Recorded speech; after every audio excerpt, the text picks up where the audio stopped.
Your Ford has factory settings that are quietly grinding your engine bearings to dust. And the worst part is, you're paying for the privilege every single time you drive.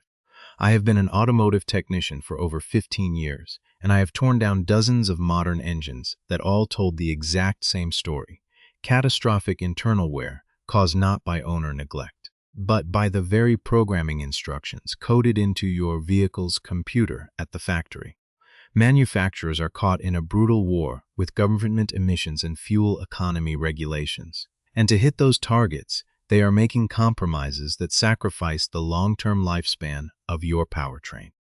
They won't tell you this because they only need the vehicle to survive until the warranty expires. But I see the aftermath on my lift every week: premature timing chain stretch, obliterated turbo seals, and scored crankshaft journals on vehicles with fewer than 80,000 miles.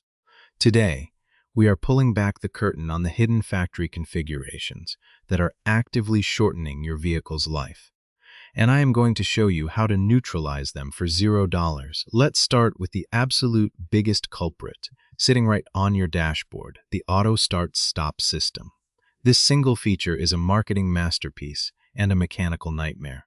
You think you're saving a few pennies on gas at the red light, but here is what Ford doesn't tell you. A standard engine experiences about 50,000 start cycles over its normal lifetime, but with Auto Start Stop enabled, that number skyrockets to over 500,000. When your engine shuts down at a stoplight, the mechanical oil pump stops spinning instantly. The pressurized hydrodynamic film of oil separating your heavy crankshaft from the delicate engine bearings bleeds away, leaving bare metal resting directly on bare metal. When the light turns green and the engine cranks back to life, those components grind against each other for a fraction of a second before oil pressure can re-establish itself. I have personally inspected main bearings from auto start engines, and they look like they've been rubbed with 80 grit sandpaper. The fix is incredibly simple, but requires discipline. Make it a muscle memory habit to press the deactivation button the exact moment you start your vehicle. Or look into an aftermarket plug-and-play eliminator module that remembers your preference permanently. The next hidden danger is baked directly into the default transmission programming, specifically what the factory calls eco mode, or the standard shift strategy designed to rush into the highest gear possible.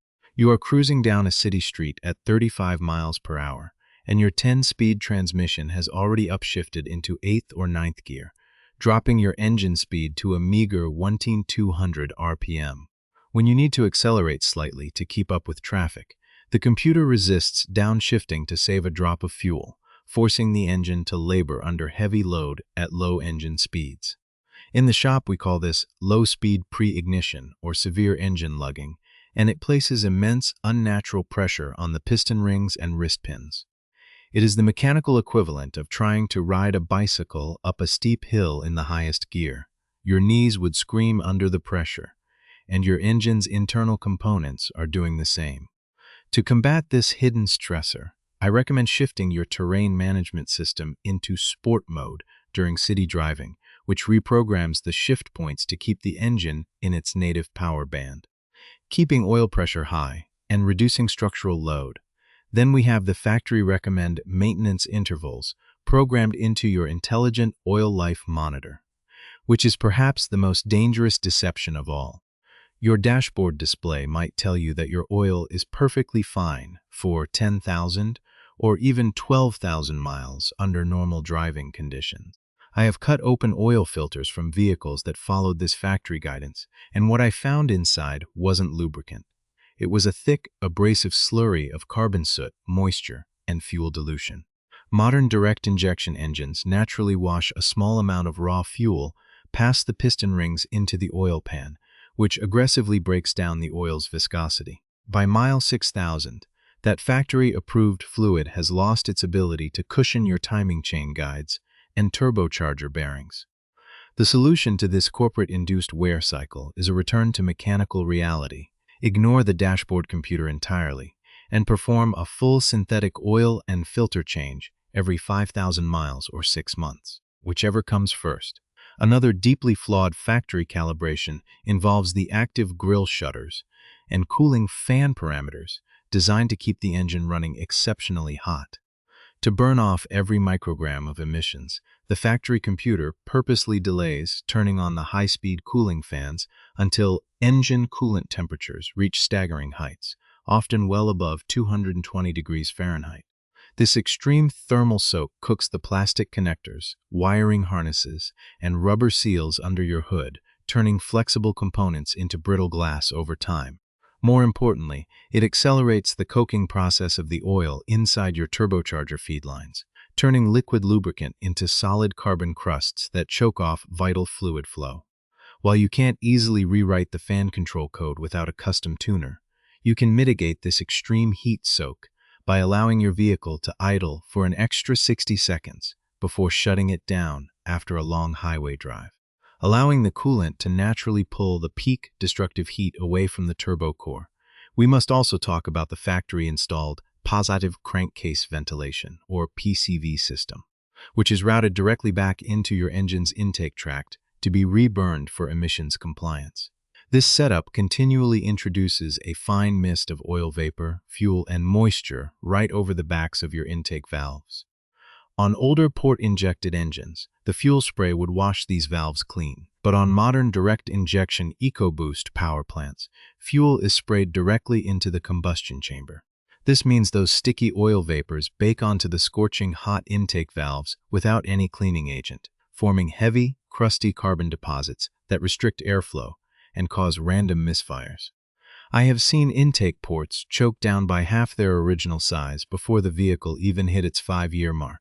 To stop this factory-mandated self-contamination, installing a high-quality aftermarket oil catch can system is the definitive answer. It intercepts those dirty vapors, trapping the gunk in a canister you can empty during your regular oil changes before it ever touches your valves.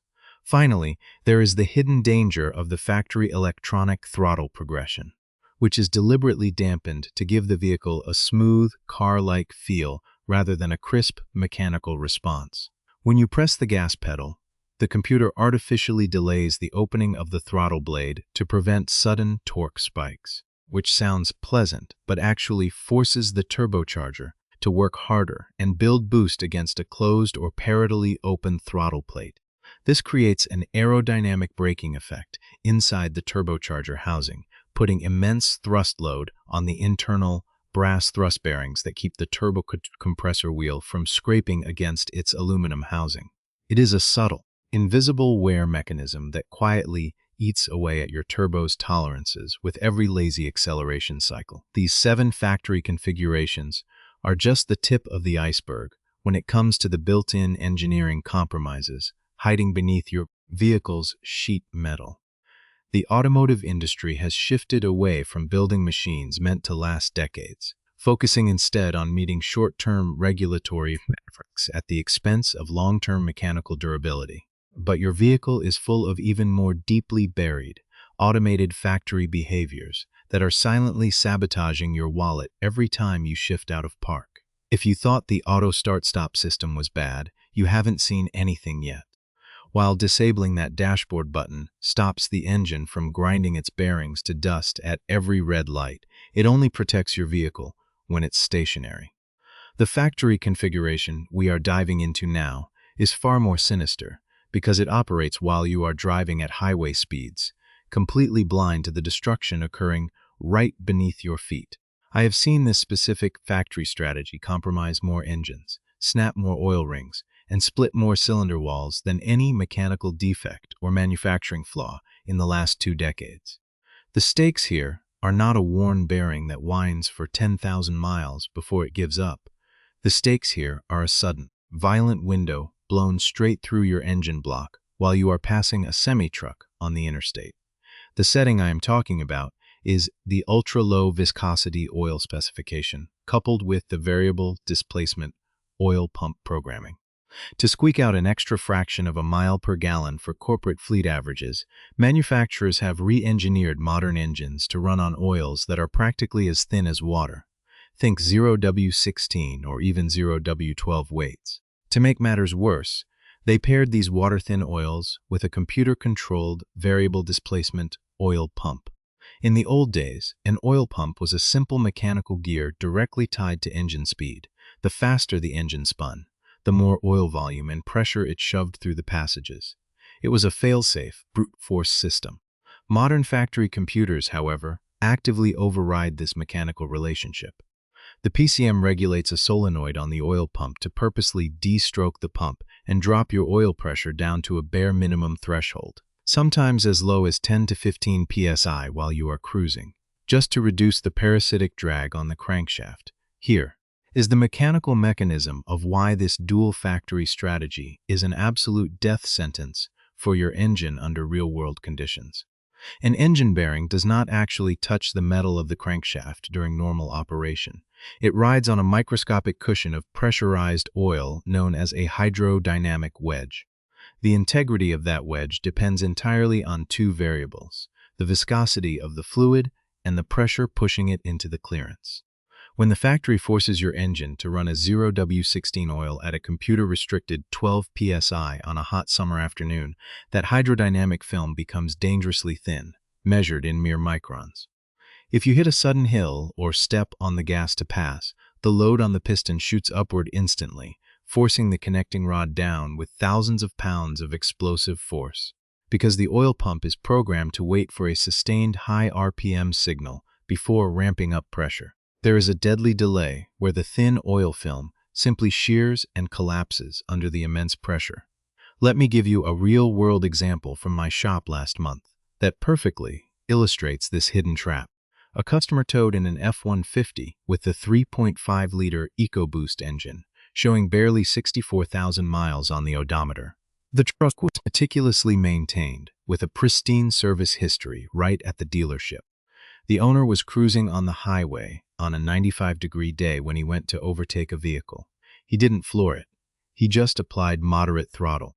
Suddenly, there was a loud metallic bang. The dash lit up like a Christmas tree, and the engine died instantly. When I got the truck up on my lift and removed the oil pan, the carnage was staggering. The number 4 connecting rod bearing had completely spun, overlapping itself and welding the rod to the crankshaft journal.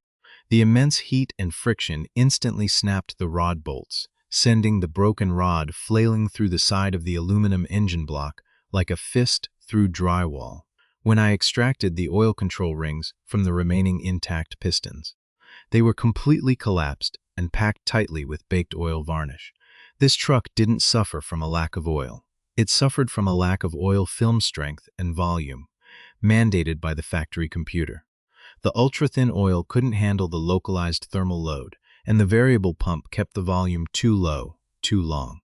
The engine was completely totaled, resulting in a $12,000 replacement bill that the aftermarket warranty company refused to cover, claiming the failure was due to overstressing the powertrain. The owner was completely devastated because he thought he was doing everything right by following the exact specifications printed on the oil cap. The contrast between this catastrophic mechanical nightmare and the solution is almost laughable. Yet most owners will never do it because they are terrified of deviating from the owner's manual. The fix costs you nothing more than a simple change in perspective the next time you buy maintenance supplies. Up the viscosity. If your oil cap specifies a 0W20 or 5W20, step up to a high-quality full synthetic 5W30. If your engine specifies 0W16, step up to a 520 or 5W30. You are not going to hurt your engine by running a slightly thicker oil, in fact. You are giving those vulnerable journal bearings the robust shear strength they desperately need when the factory oil pump programming decides to drop the pressure to fuel-saving minimums. For vehicles operated in hot climates, towing heavy loads, or driven with a heavy foot, this simple modification is the single most effective insurance policy against a thrown rod. Do not let the dealership service writer scare you with myths about tighter modern tolerances. While it is true that modern manufacturing allows for more precise clearances, those clearances still require a stable fluid barrier to prevent metal-to-metal contact. A 5W30 oil at operating temperature provides a significantly more resilient hydrodynamic wedge than a 0W16 water-thin fluid, without causing any restriction in flow or pressure during cold starts. Furthermore, the slightly thicker oil film acts as a superior seal around your piston rings, drastically reducing the amount of raw fuel and blow-by gases that migrate in crankier to contaminate your oil supply. You might lose a fraction of a mile per gallon on paper, but you will gain peace of mind and an engine that can actually survive past its warranty period. This variable oil pressure and thin fluid strategy is a ticking time bomb, engineered to make vehicles look highly efficient during government testing, completely ignoring the reality of long-term ownership. It is an intentional compromise where the manufacturer wins by hitting regulatory targets, and you lose when the engine structurally fails outside of the warranty window.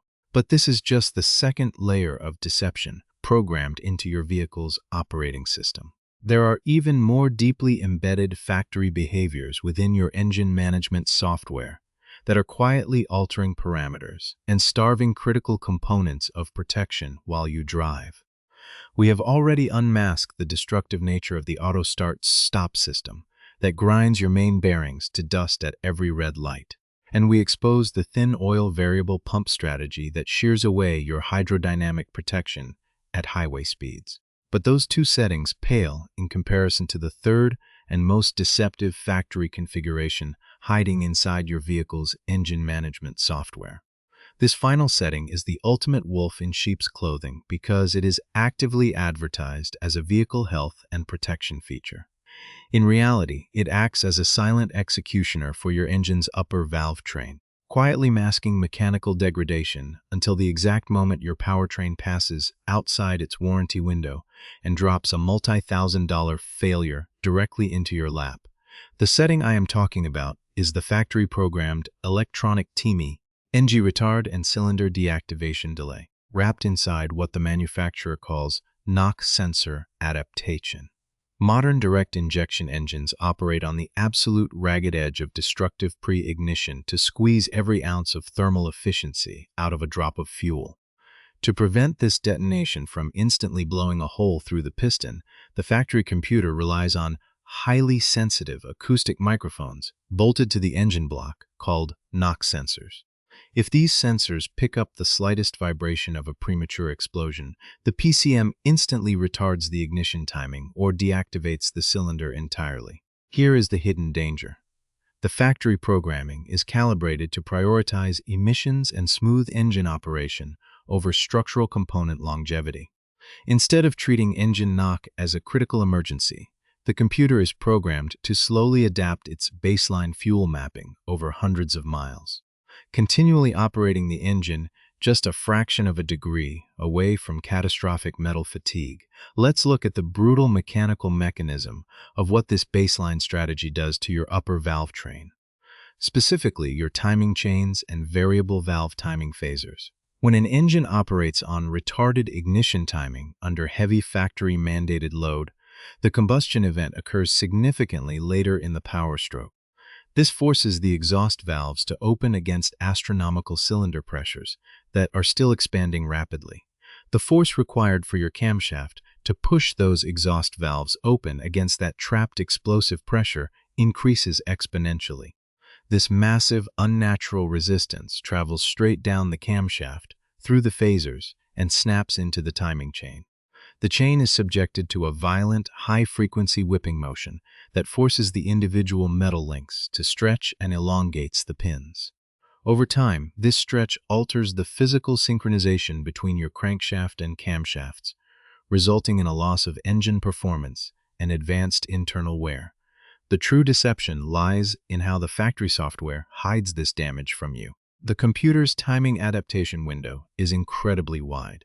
The chain can stretch past its physical limits, and the variable valve timing system will continually adjust the cam phasers to compensate for the slack, completely hiding the mechanical discrepancy from the driver. You will not get a check engine light, you will not feel a stumble, and the engine will sound perfectly normal on your morning commute. But while the software is successfully masking the problem to keep the vehicle running smoothly for the first 60,000 miles, that stretched chain is violently sawing away at your plastic timing guides. chewing them into tiny fragments that fall directly into your oil pan. Eventually, the chain stretches so far that it jumps a tooth on the cam gear, causing the pistons to smash into the intake valves at 3,000 RPM, instantly turning your valve train into a twisted mess of scrap metal. I recently tore down an engine that suffered this exact fate at 82,000 miles. The owner brought it in because it suddenly stalled on the highway and refused to restart. When I pulled the front timing cover, the plastic guides were completely gone, chewed to pieces and sucked into the oil pickup tube, starving the rest of the engine of oil. The timing chain was so loose it was hanging off the gears like a wet noodle. Yet, the owner showed me his vehicle diagnostic reports from the official dealership app from the week prior, which proudly stated, "All systems normal, with 0 active fault codes." The factory software was engineered to tolerate and mask that mechanical failure, right up until the catastrophic break occurred, leaving the consumer completely unprotected.